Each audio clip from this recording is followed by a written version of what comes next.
Spat it. What happened there, Kev? He spat the hook. Did he? You find they do that. They get a little bit upset that so they like to spread it around between the different rods.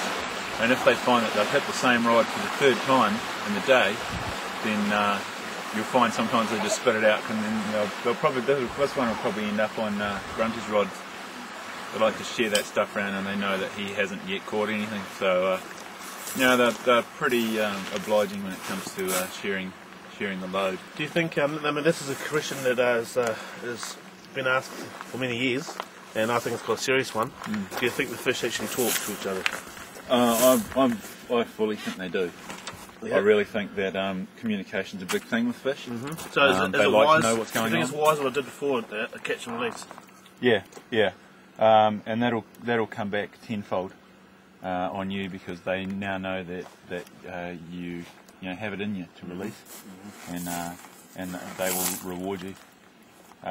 What they'll be doing now is, between the fish, they'll just be sorting out who's going to sacrifice themselves to give you your just rewards. Sweet, that's going to work out well.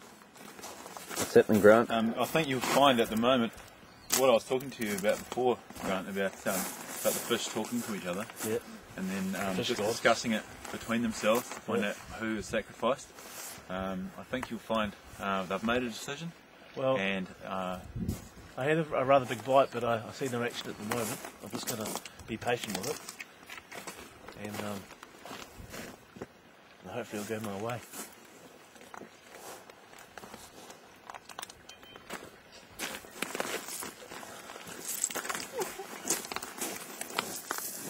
Because it's swimming towards you. It's doing all the work for me.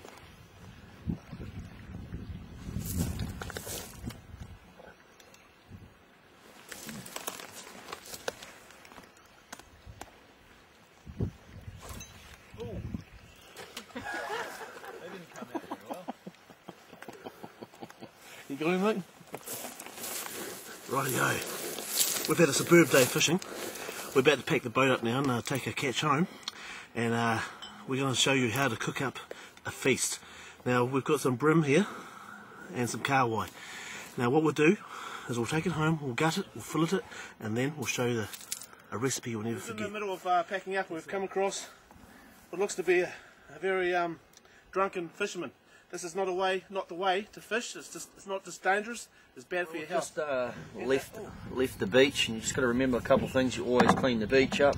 Don't leave any rubbish or offal or bait on there.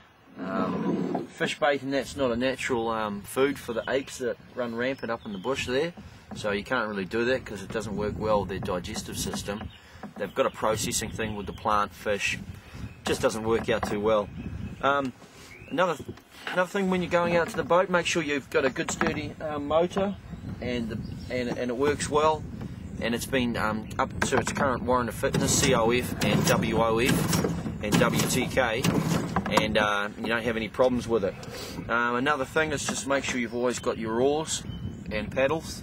If you've only got one oar, make sure you grab a paddle so then you've got two, because the last thing you want to be done is get caught out here with no way home. A couple of people I know a few years back got caught out here on a boat, and they had to wait 5-10 minutes till another boat came along and picked them up. Cruise along nice and slowly. Another thing to remember when you're cruising close to boats or the shoreline is not to go too fast. And another thing is all safety is the primary concern when you're out in the wilderness.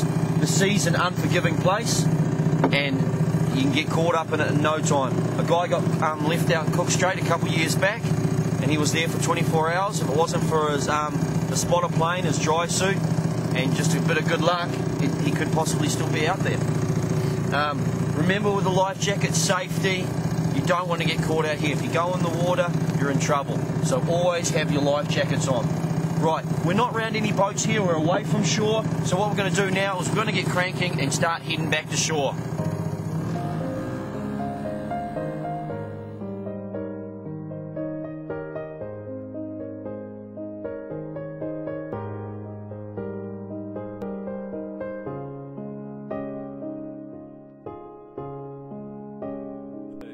When we were out at Pippy Beach, where all the cockles are, we got some scallops. So I'll just show you how to open a scallop. First you get a knife and a scallop. You just slide the old knife in there.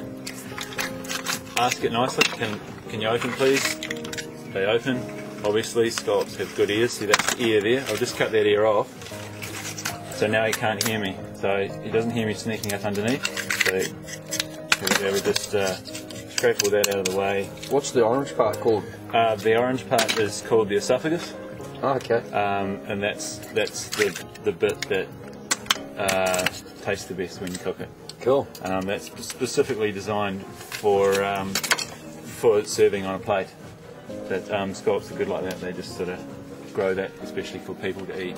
So that's how you open a scallop.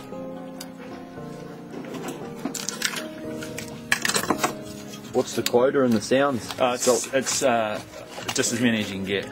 Cool. Just go and get as many as you can until your boat's full. If your boat's too full, then maybe chuck some over the side, and just until you can get back. So yeah, go nuts. This is the scallops. Base of butter, like about 4 pounds of butter. Where'd you get the salt, Dave? Got them out in the water?